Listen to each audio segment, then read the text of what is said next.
Watch right now in the Front News Project. Unique footage of real combat in Koshina. Ukrainian paratroopers strike the enemy. The battle for Donbas. Destruction of the Russian officers' headquarters in Selidovo. Report from Pokrovsk. The RS Army strikes again at peaceful Ukrainians. Fiery, hot, and blazing footage from the front line. Watch right now.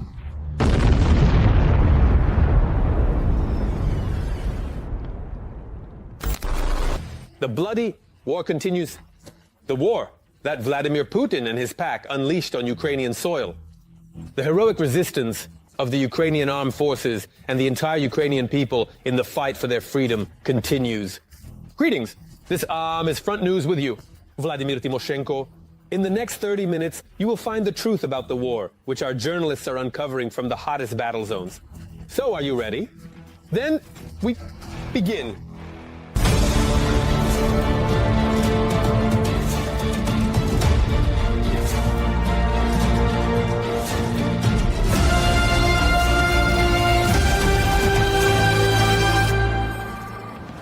And we start right away with exclusive material. Right now, unique footage of a real battle in the Kursk region. Ukrainian paratroopers defeated the enemy in their own lair. Soon, you will see everything. Moreover, the Kremlin terrorists need to think about what is happening in the Briansk region. Zet propaganda is in a frenzy. According to them, the Ukrainian armed forces shelled a local customs point where Russian military was stationed. It seems that Briansk and Belgorod regions are mentally preparing for the entry of Ukrainian troops into these areas. We look at all the details and draw conclusions. Exclusive footage of real combat. Ukrainian paratroopers showed how the offensive in the Kursk region took place.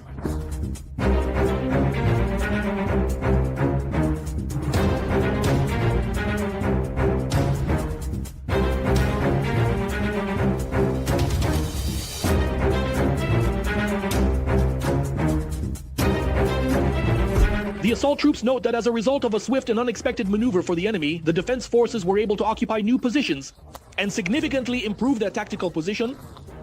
According to the data available in open sources, the Ukrainian defense forces have currently taken control of about 100 kilometers of territory in the Kursk region. This is since the last counteroffensive. So as we can see, the area of presence of the Ukrainian defense forces is expanding. We can say that a number of settlements have come under the control of the Ukrainian defense forces. The settlements of Oknovka have been completely cleared of the presence of Russian troops, and there is further advancement into Russian territory. In Russia, of course, they deny everything and claim that everything is going according to plan. For example, the alcohol minister Masha Zakharova reacted to the words of Ukrainian President Zelensky about the possibility of exchanging Russian territories in the Kursk region for Ukrainian ones during the negotiations. In the Kursk region, the neo-Nazis operating there are awaited by land without any exchange, approximately 1 meter by 2 and 1.5 meters deep.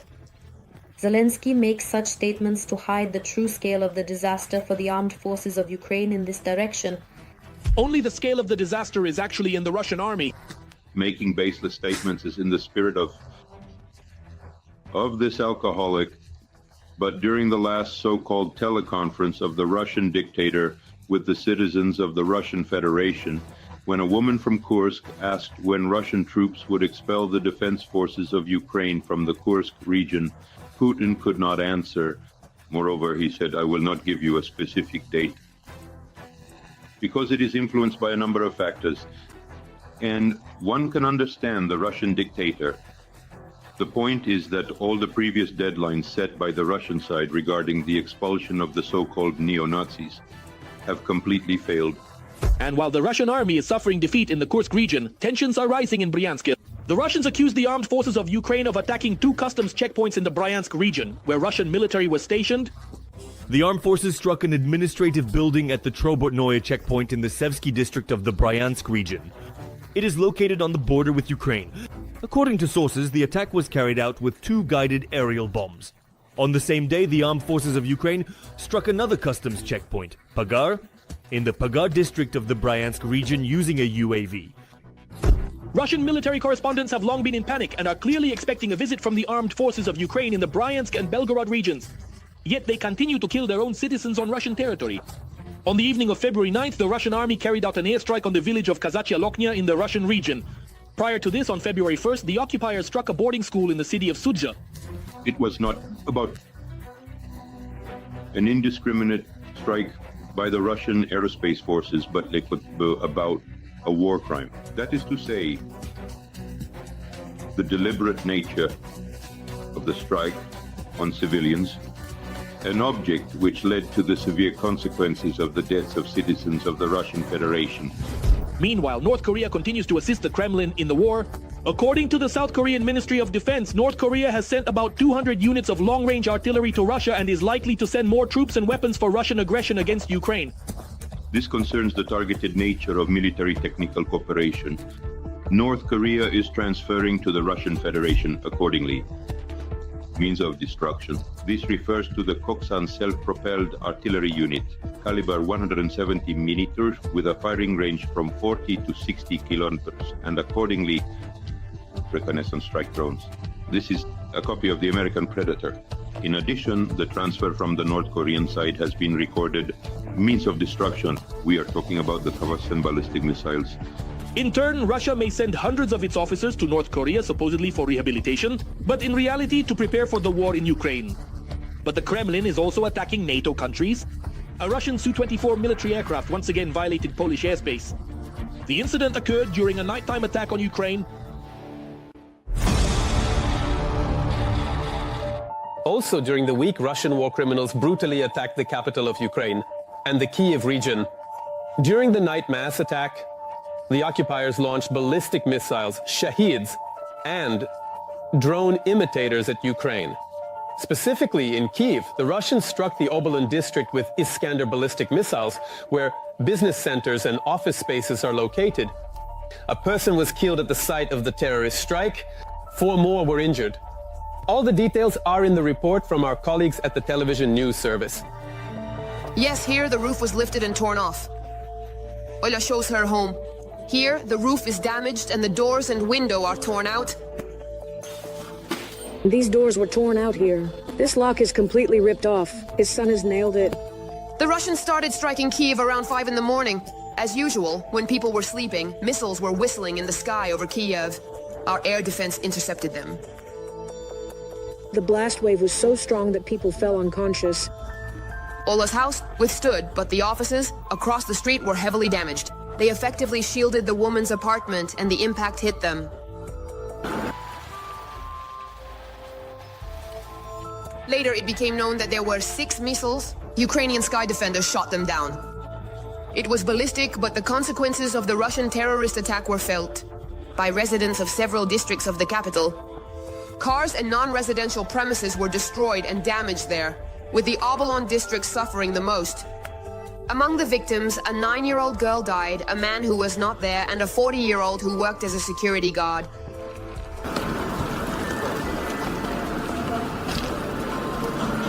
Mikhail Ivanovich was also on duty at the time. He survived by a miracle and says he will celebrate his birthday twice. God directed me, or someone, I don't know, maybe a guardian angel, that I went to the sink to wash up at that time. And then this explosion happened. Right before my eyes, the doors and window left the room. If I had been at my post, I probably would have been either cut to pieces, or I don't even know what would have happened. Now, all over the area, the man finds these kinds of trophies. Came flying in. The office of the Frida TV channel, which daily reports to the world about the crimes of the occupiers, was also damaged. A huge crater formed in the office parking lot, but despite everything, they continued their broadcasting. Employees of offices and companies affected by Russian ballistics, along with utility workers, spent the entire day clearing debris and removing construction waste. And law enforcement documented yet another crime by the Russians.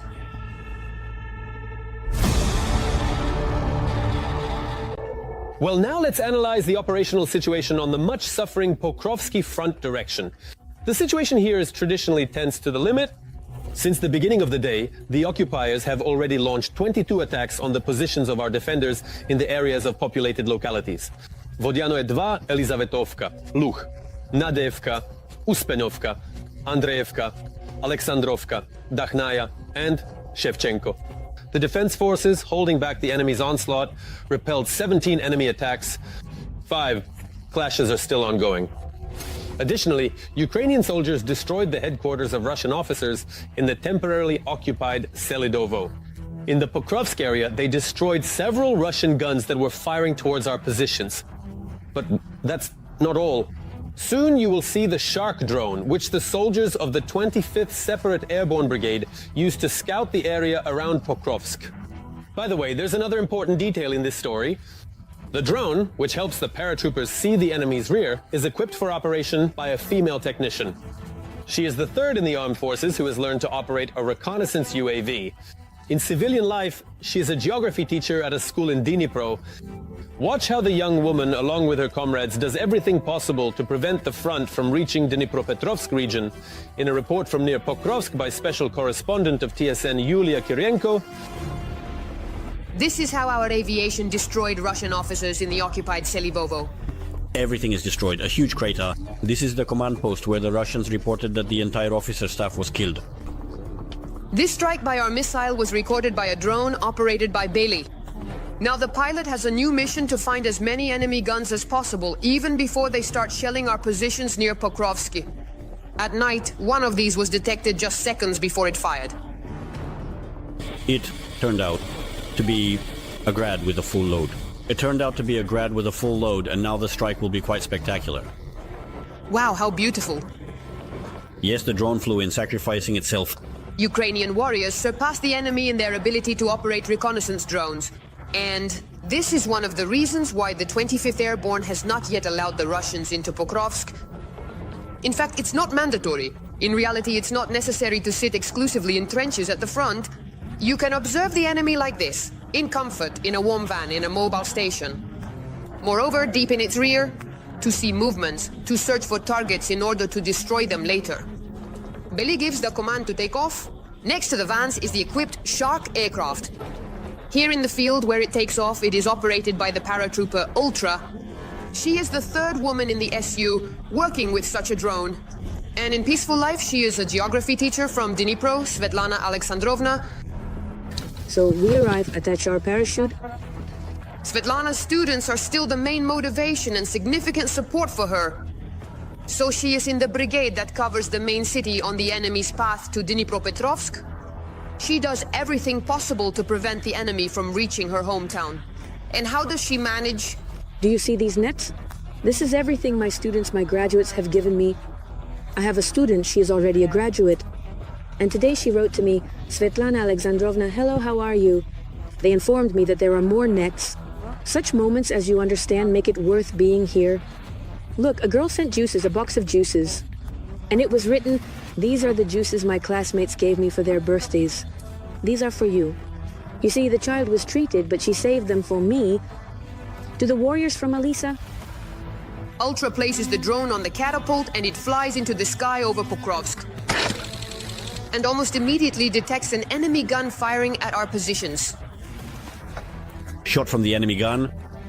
Whoa, did you record it? Is it working out? Copy, recorded the enemy gunshot. Now we are transmitting the coordinates and the photo. A few mouse clicks and the pilots send the coordinates of the enemy gun to the headquarters. Vasily hears them, which means it's about to get intense. I love it when no one can work properly. Vasily, just a minute and everything will be very good. He's the one who makes things happen. Very bright, very bright. Vasily will always take down the enemy. Oh, there is a gap. The enemy gun has fallen silent. That's already a good result, but with the Shark, we're losing video connection. We need to save the board, because the enemy realized they are being seen and turned on strong jamming. The pilots are trying to bring the drone to a safe zone. The crew's skill is proven. The Shark is returning to the ground, caught by Ultra. The Shark mission is completed for today. It will be replaced in the sky by night reconnaissance drones. But Ultra will not rest, as it collects video from the board. To continue an optional geography lesson for her students online, because she wants to show the class the beauty of Donbas, not only from paper maps in books, but also from a bird's eye view. There was such a moment in class when we were studying minerals. The children asked, what are slag heaps? I tell the pilot, film the slag heaps from all places so I can show them in class later.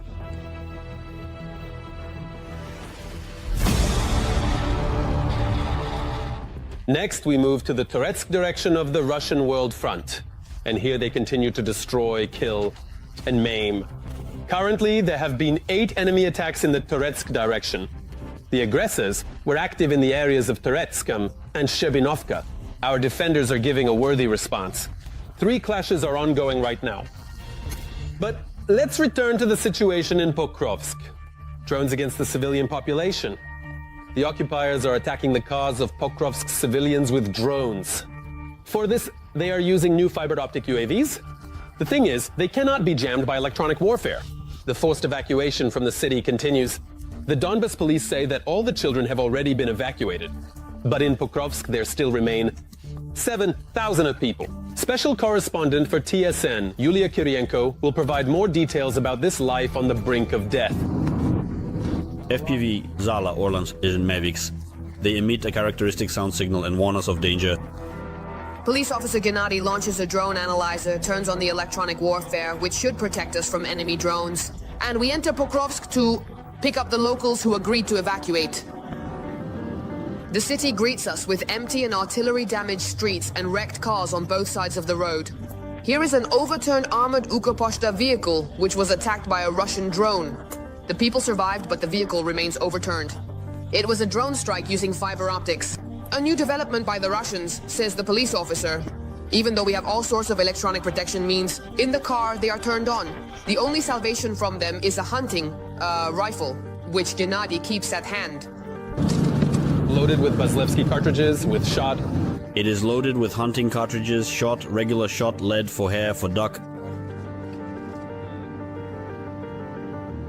And for enemy drones? Yes, and for enemy drones as well. The police are hitting the brakes. We have an unscheduled stop. The tire caught a shard. Our mission to evacuate civilians is at risk of failing. And we are at risk of becoming a target for an enemy drone. The destroyed house is probably the most recognizable place in Pokrovsk now. The shelling still hasn't stopped here. Do you hear how the explosions echo on the horizon? But there are still civilians remaining in the city. The drone analyzer on Gennady's wrist keeps beeping, alerting us that the sky above us is not clear. That's why the police officers and their partner are repairing the punctured tire even faster. We get back into the car and take a passerby from the street with us. The woman wants to leave Pokrovsk. The water has frozen. Well, how will you manage from here on? But on the way, the woman changed her mind. She asked to be dropped off at the market. There is a store operating here. There is still bread, some groceries, and quite a few locals who don't want to leave. The children and grandchildren have left. There is no work. Where should we go? It's so cold. Gennady writes his phone number at the entrance. From here, we take the woman away from the shelling. Her apartment is in a 5-story building with a view of the occupied Selidovo. This is the most dangerous neighborhood, Pokrovsk. Raisa Ivanovna, well, the most important thing is that you took your documents and phone. The next stop is the private sector. But getting into the right yard is not immediately possible. The city's topography is constantly changing due to the shelling. And the road that was passable yesterday is now blocked by trees. We are heading onto the central road, the city. We are heading onto the central road, the city. We are heading onto the central road of the city. That side is Donetsk, Selidovo, and that one is towards Dnipro. We finally reached the house we need. The sound of the horn once again interrupts the buzzing of the drone analyzer. In the sky we hear flights in the UAV, but we managed to pick up Victor and our armored vehicle. He agreed to leave, but he doesn't know where he will spend the night. My daughter and son-in-law serve in the armed forces of Ukraine, but I quarreled with them because of my grandson. And my grandson is staying with my wife's grandmother in Vinnytsia. Yes, why would I go to her? I don't talk to her either. At the entrance from Pokrovsk, another passenger unexpectedly joins us. Doggy Dog, are you coming with us? And what feed it? Don't move so it won't be bait. Okay, let's step back. Yes, alright, then let's take it. Come on. Let's earn our place, earn it. Everyone deserves rescue, both people and animals. We just picked up a huge alibi from the street. A good dog. Hello? Hello? Oh, what a good boy you are. So, in a tight spot, we head out to the neighboring village. Here, a volunteer bus is waiting to take civilians to the shelter. Today we have a trip to Pavlograd, where other humanitarian mission staff will process documents for people and find out where to evacuate them next. Further... But the volunteers can't take the dog, so Gennady takes the strap off a hunting rifle and it becomes a collar for the alibi. He leaves the dog in the evacuation bus. Where are we taking him now? Are we taking him with us, or are you taking him with you? I'll take him with me. The dog isn't the only thing the White Angels evacuated from Pokrovsky.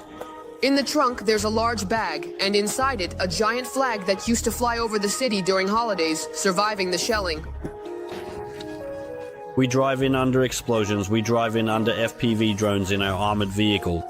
We entered the building where it was stored and took it out. Today we will hand it over to the military administration of Pokrovsk. A 50-meter Ukrainian flag from Pokrovsk itself. The day before, the White Angels evacuated it, saving it from the city. Now it will be preserved to be unfurled during the victory in our city of Pokrovsk. Well, now it's time to analyze the operational situation. On the Kupiansk and Lyman fronts, the bloody frenzy of the enemy's army continues, and here, the aggressors attacked our positions 5 times on the Kupiansk front near the settlements of Kondrashovka, Petropavlovka, Novoselka, Peshanoe, and Zagrizovo. 3 clashes are still ongoing.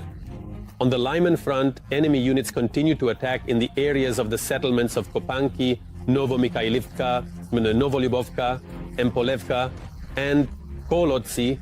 Since the beginning of the day, Ukrainian soldiers have already repelled 4 attacks in this direction. Another clash is still ongoing.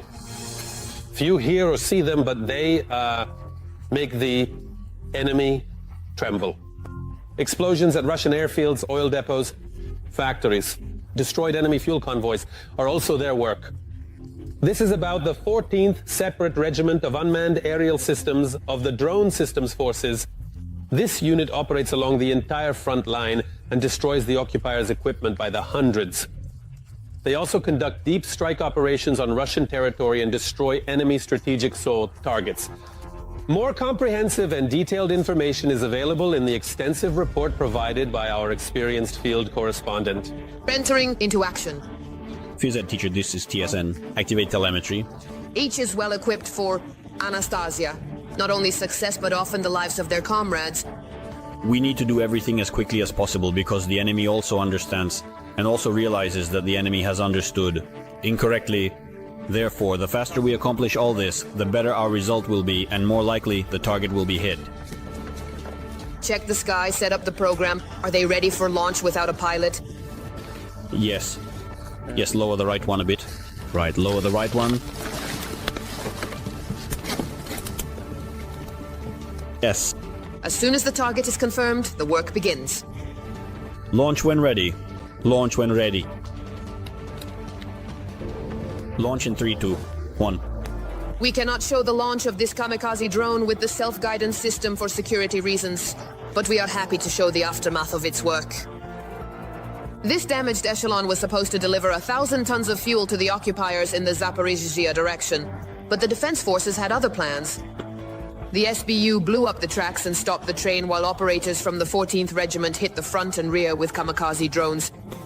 Then the stationary target was finished off with HIMARS, which were guided by operators from the GUA. It was so important. It was such an important logistical route through which the enemy supplied ammunition, fuel, and everything needed for the enemy's front line. This railway branch was halted for at least a week. But any successful destruction operation starts with intelligence, the fighters say, which is why they work together. The guys from intelligence adjust us, guiding us closer to the target. Thus, we hit the target with quality illumination from the reconnaissance UAV. These guys are responsible for intelligence in the 14th Regiment. Our main task is to find enemy equipment, enemy personnel, and destroy it. From the call sign, it's easy to guess where this fighter is from. Kavun, from Kherson. He escaped from occupation and joined the ranks of the armed forces of Ukraine. He chose drones because he says they are the most effective weapon right now. In English, you could say it's a game changer. They essentially change the nature of war. Without putting anyone in danger, the personnel can achieve success on the battlefield. Kavun's task is to coordinate the work of his unit. Well, it's purely simple. After that, it's a collective effort. Some of the fighters gather and launch reconnaissance wings, others make adjustments. Andy monitors the screens. He is the eyes of the unit. I work as an operator, I am the eyes, even though my own are getting tired. And the most interesting part is when you don't just adjust but confirm the target hit. That's the most vivid. They strike particularly important targets, both in the combat zone and on Russian territory. Among the confirmed hits credited to the 14th Regiment just in the last month, Smolensk Aviation Plant, Engels 2 Military Airfield, and the Crystal Air Base located nearby. And also dozens of Russian air defense systems, fuel trains, heavy equipment, and these are only the operations that can already be talked about, out loud. The guys say they still have plenty of explosive gifts for the enemy. And now we move to the Novopavlovsk and Gulyaipol directions of the front. The enemy is also asserting itself here. In the Novopavlovsk direction, the invaders launched 11 attacks on the positions of Ukrainian troops near the settlements of Konstantinopol, Burlatskaya, and Rovnopal. 4 clashes are still ongoing. In the Gulyaipol direction, our defenders repelled one enemy attack in the Kamenskoye area. Airstrikes with unguided rockets hit the settlements of Novopol and Kamenskoye. Additionally, the Russians are trying to squeeze the remnants of the Kurakovsk bridgehead from 3 sides and break through from the north. Towards the Zaporizhzhia-Donetsk highway near Constantinople. The epicenter of the fighting in this area is currently the village of Andreevka. And, even in such a difficult situation, Ukrainian defenders skillfully and precisely stop the enemy, neutralizing both the personnel of the occupiers and their military equipment. How exactly this happens, watch right now in the report from our colleagues at the television news service. Kurakov, yes, it's ahead, but far away. But even here, enemy drones reach. The Russians on this section of the front have started using their new development, drones on fiber optics. It's impossible to defend against them even with electronic warfare. We are now with the fighters of the 46th Separate Airmobile Brigade heading to Kurakov, a city where fierce battles were fought until recently. But our troops are forced to withdraw from there, and we are traveling in an armored vehicle equipped with electronic warfare. But even that is no guarantee that they will protect us from the Russian drones, which are very numerous here. From a bird's eye view, the commander monitors the approaches to their positions. After the occupiers took Kurakov, they have become much more relaxed, fortifying there. Kurakov is right here for us. You see, the road goes, this is the direct road to Kurakov. This is the outskirts of Dakhne, the first street and accordingly the second. And the enemy is already there, right? Yes, the enemy is trying to advance, but all our forces are preventing them. And so far, they are not conducting active assaults because they have no one, say the paratroopers. The 46th has wiped out here. 6 Russian units in the battles for the city. They have exhausted their forces and means resources, as strange as it may sound. Well, now the positions of the paratroopers are surrounded on 3 sides by Russian positions. This is shown by Deep State. Our troops are not leaving the dominant positions. Heights on the approaches to Kurakov. And they are confident that as soon as the Russians recover a bit after the battles for the city, they will want to take them under their control. That is, if they reach this height, they can freely operate with aerial reconnaissance means, strike drones, of which they have many more. And then they will simply cut off our logistics, all approaches, evacuation and everything. Therefore, the task now is not to let the Russians even stick their heads out of the trenches. They are eliminating Russian soldiers, even when they are just trying to reach their positions. Like right now, the drone camera spotted 2 of them. They are moving too freely on our land, says the commander, and gives the order to correct this. You see them now, right? Therefore, we need a small article. No, they went in right here. The strike drone pilots are already set to work. As soon as they notice movement, the drone immediately delivers a hellish gift there. Or an FPV flies there. Here, the main thing is not only to cover your infantry so that the enemy doesn't get close, but also to prevent the occupiers from gathering, because then they start the assault. They are now moving in small groups, 2 soldiers at a time. They simply have gathering points, and from there they move further. They were moving in pairs, one fell in the reeds, and that's where he lies. He started feeling unwell. 2 occupiers have been eliminated. This section of the front remained unchanged today. But the fighters of the 46th hope to hold the flanks, because if it weren't for them, Kurakov would also be holding on. The Russians have long since changed tactics and are not attacking head-on, but are trying to flank our forces.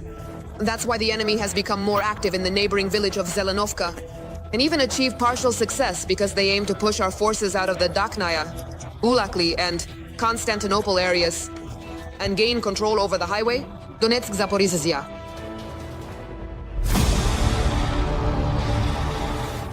That's all for today, but very soon on the Front News program, new unique materials from our journalists in the hottest spots of the war obtained so that you know the truth.